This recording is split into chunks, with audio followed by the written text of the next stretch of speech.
اس لیے اس سے بچنا چاہیے۔ اب آخری چیز جو ہے اخلاق ہے۔ نبی کریم صلی اللہ علیہ وسلم ساری کائنات سے اعلیٰ و افضل و ابتر تھے، پھر اس لیے ان کا اخلاق بھی سب سے اعلیٰ اور اچھا تھا۔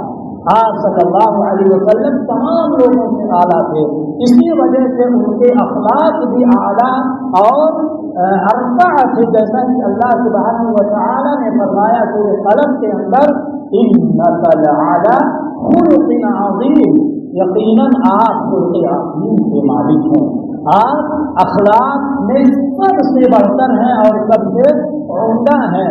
اور یہی کسی عربی شاعر نے کیا ہی خوب کہا ہے، بلغ العلا بکمالہ، بلغ العلا بکمالہ، کشفت الہدی بجمالہ، حسنت جمیع خصالہ، صلوا علیہ وآلہ، صلوا علیہ وآلہ، یعنی آپ صلی اللہ علیہ وسلم وہ بلندیوں پر جو پہنچے، ان کے یعنی ان کو جو یہ چیز حاصل ہوئی ان کے اخلاق کی وجہ سے، ان کے کردار کی وجہ سے، ان کے چال و چلن کی وجہ سے اللہ رب العالمین نے آپ صلی اللہ علیہ وسلم کا مقام اونچا فرمایا۔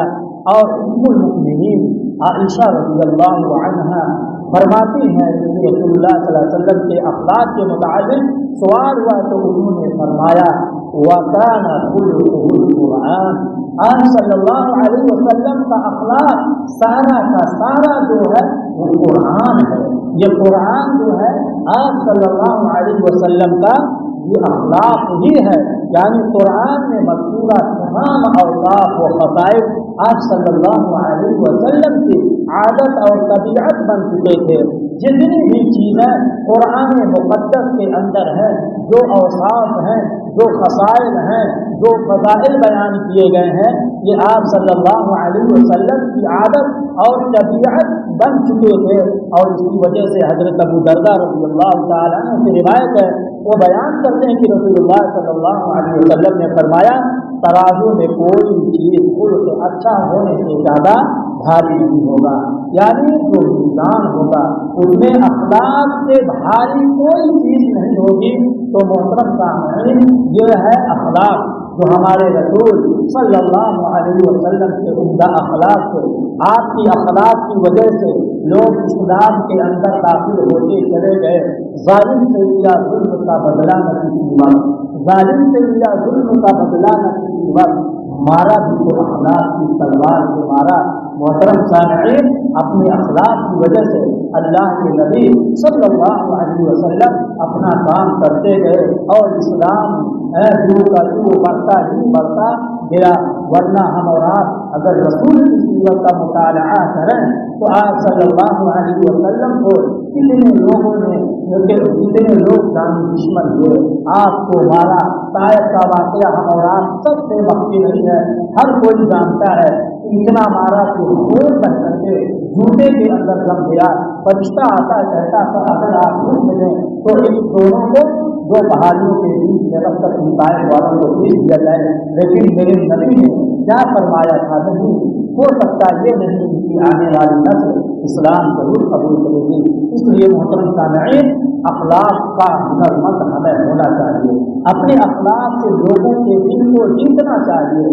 اخلاق یہ بہت عمدہ چیز ہے، جس طریقے سے اللہ کے رسول صلی اللہ علیہ وسلم نے اپنے اخلاق کے ذریعہ سے ساری مثالیں قائم کی، اسی طریقے سے ہماری اولاد کی بھی ذمہ داری بنتی ہے کہ ہم اخلاق کو اپنائیں، کسی کا دل نہ دکھائیں، کسی کا دل نہ دکھائیں۔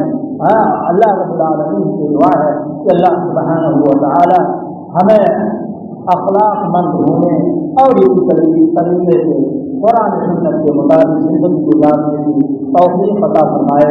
آمین وآخر دعوانا الحمد للہ رب العالمین۔ السلام علیکم ورحمۃ اللہ